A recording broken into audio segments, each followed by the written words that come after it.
পদ্মা সেতু হয়ে খুলনার পথে নতুন ট্রেন চালু হচ্ছে 24 ডিসেম্বর। সর্বোচ্চ লাগবে 4.5 ঘন্টা। দক্ষিণাঞ্চলের আর্থ সামাজিক উন্নয়ন সম্ভাবনায় উচ্ছ্বসিত বাসিন্দারা। দক্ষিণের বেশিরভাগ বাস টার্মিনালের বেহাল দশা। সড়কের উপরই চলে যাত্রী ওঠানামা। দীর্ঘ যানজটে ভোগান্তি চরমে। আধুনিকায়নের নতুন প্রকল্প নেয়ার দাবি কর্তৃপক্ষের। এবং শীতের শুরুতেই কুষ্টিয়ার গড়াইয়ের বুকে জেগেছে চর। বন্ধের পথে নৌ যোগাযোগ। খনন করা বালু আবার নদীতে ফেলাই কারণ। দ্রুত সমাধানের আশ্বাস পানি উন্নয়ন বোর্ডের।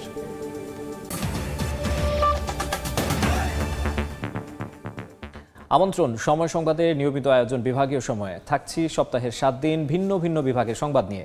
আজ থাকছে খুলনা বিভাগ, সঙ্গে আছি আমি মাকসুম আলম খান। পদ্মা সেতু হয়ে নতুন পথে ট্রেন চালু হচ্ছে 24 ডিসেম্বর। ঢাকা থেকে খুলনা যেতে লাগবে সর্বোচ্চ 4.5 ঘন্টা। ঢাকা থেকে কাশিয়ানী হয়ে খুলনা ও বেনাপোলে নতুন 2 জোড়া আন্তনগর ট্রেন দিয়ে বাণিজ্যিক যাত্রা শুরু হচ্ছে। পদ্মা সেতু হয়ে নতুন রেলপথ ধরে নড়াইল হয়ে খুলনার পথে বাণিজ্যিকভাবে রেল ছুটবে 24 ডিসেম্বর থেকে। ঢাকা থেকে কাশিয়ানী হয়ে খুলনা ও বেনাপোল রুটে নতুন 2 জোড়া আন্তনগর ট্রেন চলবে। শুরুর দিনে ঢাকা খুলনা পথে জাহানাবাদ এক্সপ্রেস এবং ঢাকা বেনাপোল পথে রূপসী বাংলার নতুন রেলপথ দিয়ে চলাচল করবে। এই ট্রেন দুটির সাপ্তাহিক বন্ধ সোমবার। দিনে 2 বার ঢাকা খুলনা ও ঢাকা বেনাপোল পথে চলাচল করবে ট্রেন দুটি। রেলপথ উপদেষ্টা নতুন ট্রেন দুটির যাত্রা উদ্বোধন করবেন। গত বছরের 10 অক্টোবর ঢাকা থেকে ভাঙ্গা পর্যন্ত 82 কিলোমিটার অংশ উদ্বোধন করা হয়। এখন ভাঙ্গা থেকে নড়াইল হয়ে যশোরের রূপদিয়া পর্যন্ত 84 কিলোমিটার চালুর মধ্য দিয়ে দেশের রেল নেটওয়ার্কে যুগান্তকারী অধ্যায় রচিত হচ্ছে। আগে দীর্ঘ সময় আমরা যমুনা পাড়ি দিয়ে যে অনেক ভোগান্তি বা কষ্ট করে আমাদের যেত, সেই কষ্টটা এখন লাঘব হবে। ফরিদপুর ভাঙ্গা হয়ে ঢাকা জংশনের সাথে খুব অল্প সময়ে এবং কম টাকায় লোকজন যাতায়াত করতে পারবে। সকালে যাবে, বিকেলে চলে আসবে। আমরা এখন যে অফিস করতে পারবো খুলনা থেকে ঢাকা, যে আবার ঢাকা থেকে খুলনায় আসবো। প্রকল্প পরিচালক জানান 39,246 কোটি টাকার প্রকল্পে ব্যয় হয়েছে 37,401 কোটি টাকা। বিভিন্ন পর্যায়ে ব্যয় সাশ্রয় করে 1,223 কোটি টাকা বাঁচানো হয়েছে। আর 622 কোটি টাকা সাশ্রয় করা হয়েছে ডিপিপি দ্বিতীয়বার সংশোধন করে। ঢাকা থেকে ভাঙ্গা হয়ে যশোরের দিকে এতে করে স্বল্প সময়ে মানুষ যাতায়াত করতে পারবে এবং সময় এবং সময় দুটাই সাশ্রয় হবে। বাংলাদেশ রেলওয়ে কর্তৃপক্ষ সকল ধরনের প্রস্তুতি সম্পন্ন করেছে। র্যাক প্রস্তুতি, জনবল প্রস্তুতি, স্টেশন মেরামত সহ যত যে কাজগুলো ছিল সম্পূর্ণ শেষ হয়েছে। পদ্মা সেতু হয়ে এখন ট্রেনে ঢাকা খুলনার দূরত্ব 212 কিলোমিটার কমেছে। এই পথে ঢাকা থেকে খুলনায় যাওয়া যাবে সর্বোচ্চ 4.5 ঘন্টায়। যমুনা সেতু দিয়ে যাতায়াতের সময় লাগছে যেখানে 9.5 ঘন্টা। চন্দ্র বিশ্বাস, ববি, সময় সংবাদ। দীর্ঘদিন সংস্কার না হওয়ায় বেহাল অবস্থা খুলনা অঞ্চলের বেশিরভাগ জেলার বাস টার্মিনালের। মূল টার্মিনালে জায়গা না পেয়ে পাশের সড়কের ওপর যাত্রী ওঠানামা করছে পরিবহনগুলো। এই কারণে সৃষ্টি হচ্ছে যানজট। তবে কর্তৃপক্ষ বলছে নতুন প্রকল্পে বাস টার্মিনাল আধুনিকায়নের কাজ শুরু হয়েছে। জেলা রিপোর্টারদের সঙ্গে নিয়ে আব্দুল্লাহ আল মামুন রুবেলের প্রতিবেদন। ছবি তুলেছেন নেয়ামুল হোসেন কোচি। খুলনা নগরীর অন্যতম প্রবেশদ্বার সোনারাঙ্গা মোড়ে যানজটের এই চিত্র নিত্যদিনের। সড়কের ওপর এলোমেলোভাবে পরিবহন রেখে যাত্রী ওঠানামার চিত্র স্বাভাবিক ঘটনায় পরিণত হয়েছে। 1985 সালে 12 একর জায়গার ওপর খুলনা উন্নয়ন কর্তৃপক্ষ সোনারাঙ্গার এই বাস টার্মিনাল নির্মাণ করে, যা দক্ষিণ পশ্চিমাঞ্চলের সবথেকে বড় টার্মিনাল। তবে দীর্ঘদিনেও এখানে হয়নি কোনো সংস্কার বা উন্নয়ন কাজ। টার্মিনালের ভেতরে গর্ত খানাখন্দে ভরা। বাধ্য হয়ে টার্মিনালের বাইরে মূল সড়কে গাড়ি রেখে যাত্রী নিতে বাধ্য হচ্ছেন পরিবহন শ্রমিকরা। এতে যানজট লেগেই থাকে গুরুত্বপূর্ণ এ সড়কটিতে, যার প্রভাব পড়ে পুরো শহরে। অটোগুলো আসে, রিক্সাগুলো আসে, তো মানুষের জন্য এটা খুবই মর্মান্তিক একটা অবস্থা। 15-16 বছর ধরে এটা চলমান অবস্থা। এটা তো আসলে কোনো সঠিক সমাধান এখনো হয়নি। বর্ষাকালে এখানে আঁঠি পর্যন্ত পানি হয়ে যায়, যার কারণে গাড়ি নামাইলে উঠানো সম্ভব হচ্ছে না। কেডিআরে বলা শর্ত তারা হচ্ছে কোনো পদক্ষেপ নেয় না। শুধু খুলনা নয়, দক্ষিণাঞ্চলের বেশিরভাগ বাস টার্মিনালেই একই দশা। ৩০ বছর আগে নির্মিত ঝিনাইদহ বাস টার্মিনালে সংস্কার হয়নি দীর্ঘদিনেও। মূল ভবনে এখন ইঁদুর বাদুরের বসবাস, নেই যাত্রীদের জন্য কোনো বিশ্রামাগার। সীমানা প্রাচীর না থাকায় অরক্ষিত সাতক্ষীরা ও মেহেরপুরের মূল টার্মিনাল। গাড়ির চাপ বৃদ্ধিতে স্থান সংকুলান হয় না টার্মিনালের ভেতরে। এখানেও সড়কের উপর পরিবহন রেখে করা হয় যাত্রী ওঠানামা।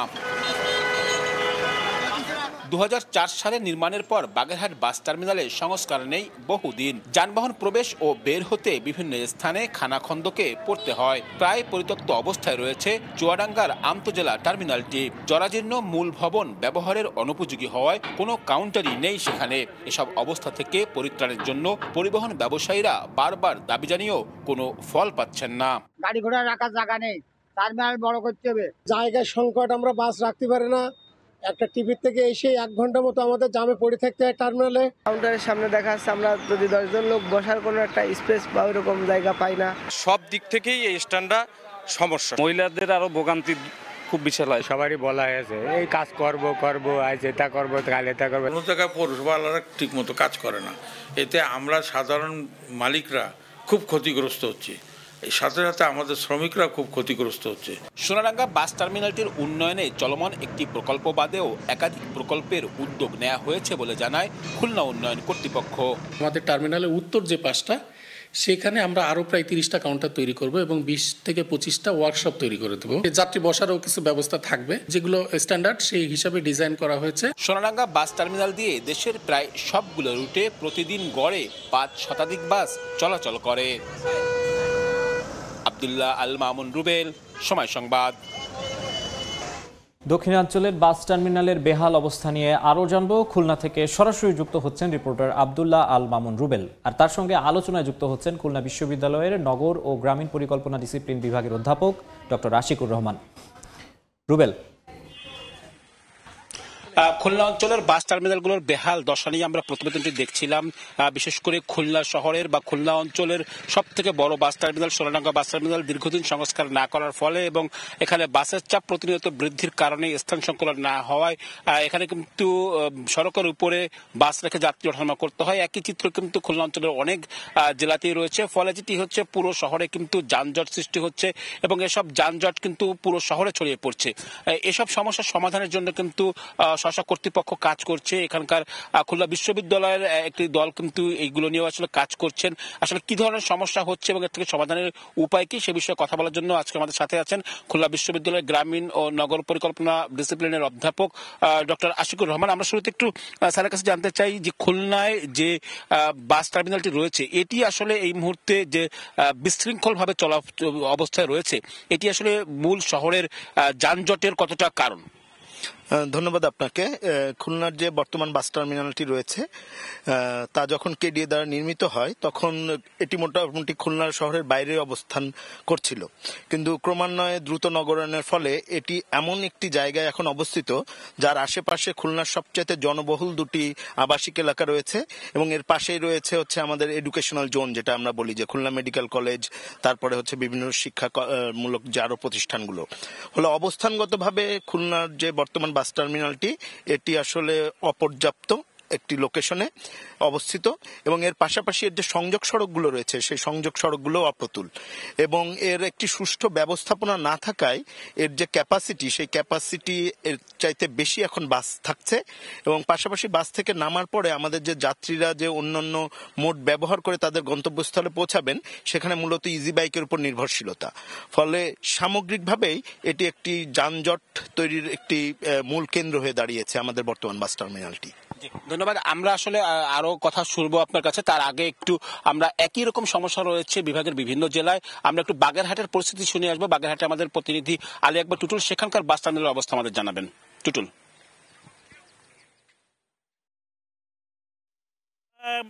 বাস টার্মিনাল হলো বাগেরহাটের একবার শহরের উপকূলে এখানে অবস্থিত রয়েছে। তবে দীর্ঘদিন ধরে আসলে এই ঝরাজীর্ণ অবস্থায় থাকা বাস টার্মিনালটি এক ধরনের ভুতুড়ে পরিণত হয়েছে। এখানে আসলে সংস্কারের অভাবের কারণে আসলে প্রতিনিয়ত কিন্তু যে দুর্ভোগ পোহাতে হচ্ছে যাত্রী যারা রয়েছেন, এখানে মালিক সমিতির লোকজন রয়েছে।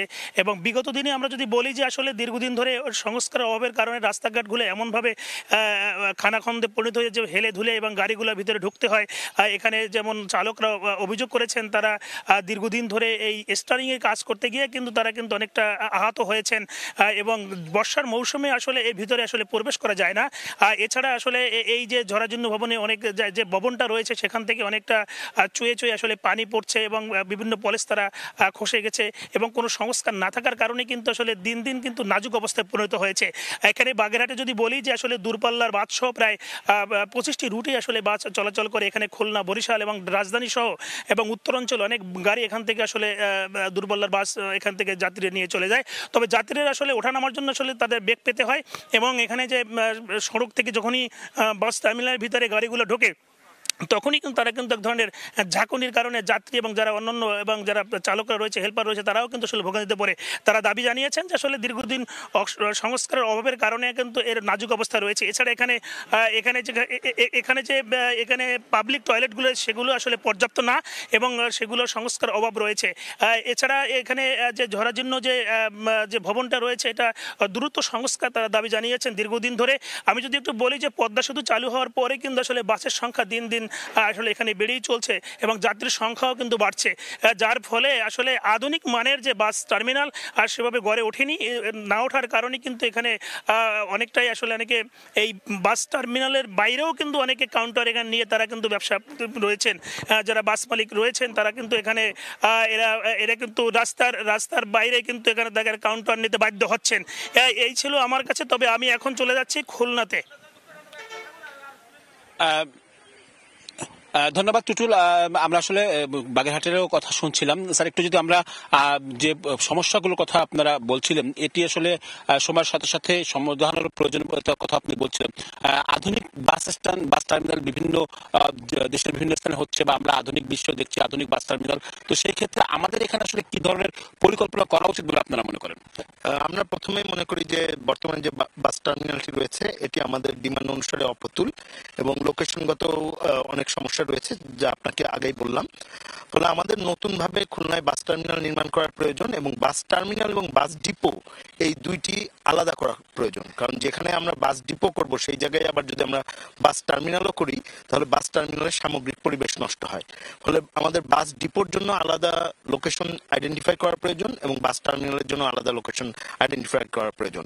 এবং এখানে যেই বিষয়টি সবচেয়ে গুরুত্বপূর্ণ তা হলো খুলনার ক্রমবর্ধমান নগরায়ন কোন দিকে হচ্ছে সেই জায়গাটি বিবেচনা করে নতুন বাস টার্মিনাল করা প্রয়োজন। এবং বাস টার্মিনালের সুযোগ সুবিধা হতে হবে এমন যা এখানে আমাদের হচ্ছে যারা দূর দূরান্ত থেকে আসবেন তার নেমেই যেন আরেকটি পাবলিক ট্রান্সপোর্ট অ্যাভেল করে তাদের গন্তব্যে পৌঁছাতে পারেন। কারণ এই ধরনের ইনফর্মাল যে মোড অফ ট্রান্সপোর্টেশন আমরা যেটা বলি যে ইজি বাইক বা রিক্সা, এগুলোর উপর ভিত্তি করে যদি আপনার গন্তব্যস্থলে আবার পৌঁছাতে হয় তাহলে এই যানজট কোনোদিনই আসলে দূর করা সম্ভব হবে না। আরেকটা বিষয় একটু যাচ্ছিলাম যে আমরা আসলে শুনছিলাম বাগেরহাটের কথা, একই রকম সমস্যা কিন্তু বিভাগের অন্যান্য অনেক জেলায় রয়েছে এবং সেখানে কিন্তু আসলে আমরা বিভিন্ন পৌরসভা নিয়ন্ত্রণ করে, সেখানেও কিন্তু একই পরিস্থিতি রয়েছে। আমরা যদি সামগ্রিকভাবে চিন্তা করে এটির উন্নয়নের কথা ভাবি তাহলে কি ধরনের পরিকল্পনা নেওয়া উচিত? সামগ্রিকভাবে আমরা কিন্তু শুধুমাত্র অবকাঠামোগত বিষয়গুলোই চিন্তা করি। আমরা কিন্তু একটা জিনিস আপনি খেয়াল করে দেখবেন, বাংলাদেশের কোনো বাস টার্মিনালে আপনি যদি পরিবহন শ্রমিকদের তাদের যদি জীবনযাপন দেখেন তাহলে এই জীবনযাপনের মান অত্যন্ত দুঃখজনক। একটা ভালো টয়লেট ফ্যাসিলিটিস নাই, তাদের জন্য একটা ভালো ক্যান্টিন নেই, তাদের বিশ্রামের কোনো ভালো জায়গা নেই।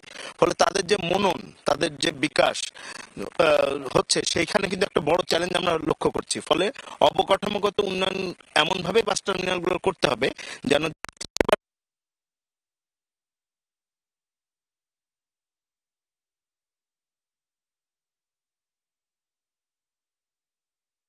সময়ের সাথে সঙ্গে এবং এটি একটি বৃহৎ পরিকল্পনা এবং সমন্বিত পরিকল্পনা প্রয়োজন যাতে করে পুরো বিষয়টি একটি সুষ্ঠু সমাধানের দিকে আসে। তো আমার কাছে এই ছিল খুলনা থেকে বাস টার্মিনাল নিয়ে সমস্যার আলোচনা শেষ।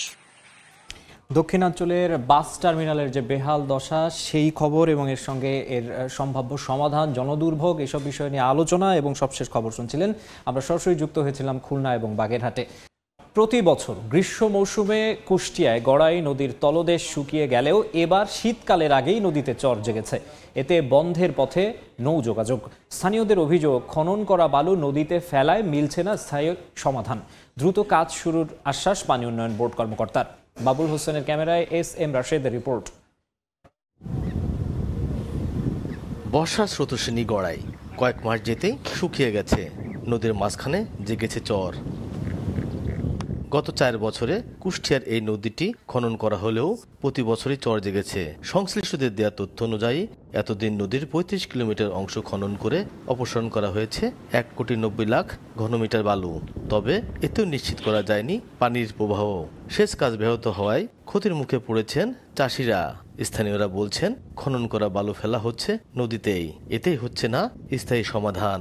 অগ্রিমে পানির স্বল্পতায় আমরা ভুগতেছি, পানি পাচ্ছি না। ম্যাক্সিমাম বাড়ি সাবমার্সিবল বসাচ্ছে, আর এই সাবমার্সিবলের কারণে আরোই টিউবওয়েলাররা পানি পাচ্ছে না। নদীর বালিটা খনন করে নদীতেই ফেলে, যার জন্য নদী প্রতি বছরে এইভাবে চরে আবার পরিণত হয়। নৌকা চালাই, গড়াই নদী যদি মুখ বন্ধ হয়ে যায় তাহলে আমরা পদ্মায় যেতে পারি না, ভাড়া মারতে পারি না। নদীর ড্রেজিংটা করলে পারে পানির স্থিরতা ঠিক হলে সবাই মাছ, যারা মাহলদার আছে মাছ মেরে খায়, তারা জীবিকা নির্ভর করতে পারবে। পানি উন্নয়ন বোর্ডের কর্মকর্তারা বলছেন, নাব্য সংকট সমাধানে আগামী মাস থেকে শুরু হবে খনন কাজ। প্রজেক্টটা জুন 2025 পর্যন্ত চলমান থাকবে। এরপরে আমরা স্টাডির রিপোর্ট IWM কর্তৃক 70 কিলোমিটার পর্যন্ত স্টাডি চলমান আছে। এরপরে ডিবি হলে আমরা এই আবার ড্রেজিং কাজ শুরু করতে পারবো। গড়াই খনন প্রকল্পে 2024-25 অর্থ বছরে সরকার বরাদ্দ দিয়েছে 6 কোটি টাকা। এস.এম. রাশেদ, সময় সংবাদ, কুষ্টিয়া। ধান বীজ দিলেও দর জানেন না কৃষক। 3 মাস পর বিএডিসি যেই দর নির্ধারণ করে তাই মেনে নিতে হয়। চুয়াডাঙ্গায় আউশ ধান বীজের দাম কম পাওয়ায় এবার আমন ধানের বীজ দিচ্ছেন না চাষিরা, আর এতে মুখ থুবড়ে পড়েছে জেলার ধান বীজ সংগ্রহ কার্যক্রম। মাহফুজ মামুনের তথ্য ও ছবি নিয়ে রিপোর্ট।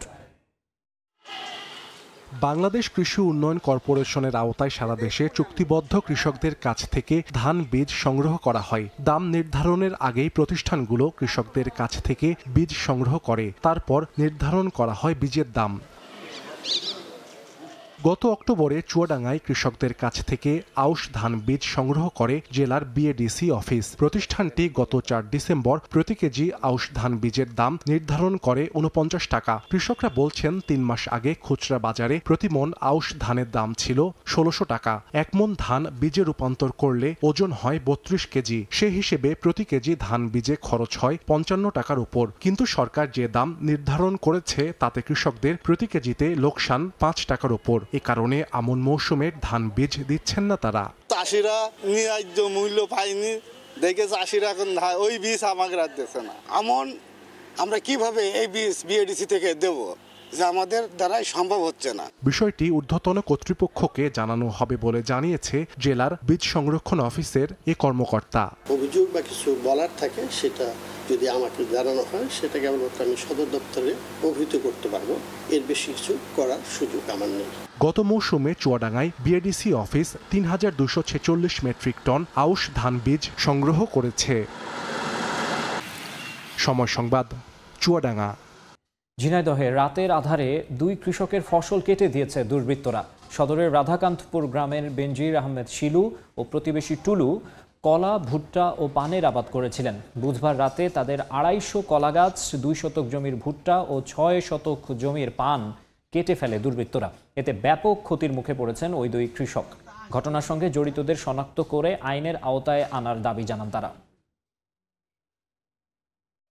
বিভাগীয় সময়ে আরেকবার। দেশে আলু ও চালের সরবরাহ বাড়াতে নতুন করে আবারও ব্যবসায়ীরা অনুমতি পাওয়ায় বেনাপোল বন্দরে ভারত থেকে আমদানি বেড়েছে। বন্দর কর্তৃপক্ষের তথ্যমতে গত 3 দিনে 2364 মেট্রিক টন আলু ও 1166 মেট্রিক টন চাল আমদানি হয়েছে। প্রতি কেজি আলুর আমদানি মূল্য পড়ছে 40 টাকার মধ্যে, আর প্রতি কেজি স্বর্ণ চালের দাম 51 টাকা। এদিকে নিত্যপণ্য দুটির আমদানি বাড়লেও বাজারে দাম না কমায় সিন্ডিকেটকে দায়ী করছেন ক্রেতারা। ভারত থেকে প্রায় 1 বছরের বেশি হলো আলু ঢুকছে, কিন্তু আমাদের বাজার কিন্তু নিয়ন্ত্রণে আসছে না। প্রচুর পরিমাণ সিন্ডিকেট, প্রচুর পরিমাণ মজুদ, এই কারণেই আমাদের কোনো উপকার হচ্ছে না। বাংলাদেশের চাল এত পরিমাণ উৎপাদন হয় যে বাংলাদেশের চাহিদা পূর্ণ থেকেও বাইরে যাওয়ার মতো এত চাল মানে উৎপন্ন হয়, তারপরে ভারত থেকে চাল আমদানি করা হয়, তারপরেও এত পরিমাণ দাম বেশি। বেনাপোল বন্দর দিয়ে সম্প্রতি চাল এবং আলু আমদানি বেড়েছে। এটা খাওয়ার উপযোগী কিনা আমরা দেখে শুনে দ্রুত সার করানোর ব্যবস্থা করছি। বিভাগীয় সময়ের শীর্ষ সংবাদ জানিয়ে দিচ্ছে আরেকবার। পদ্মা সেতু হয়ে খুলনার পথে নতুন ট্রেন চালু হচ্ছে 24 ডিসেম্বর। সময় লাগবে সর্বোচ্চ 4.25 ঘন্টা। আর্থসামাজিক উন্নয়ন সম্ভাবনায় উচ্ছ্বসিত বাসিন্দারা। এবং দক্ষিণ পশ্চিমাঞ্চলের বেশিরভাগ বাস টার্মিনালের বেহাল দশা। সড়কের ওপরই চলে যাত্রী ওঠানামা। যানজটে ভোগান্তি চরমে। আধুনিকায়নে নতুন প্রকল্প নেয়ার আশ্বাস।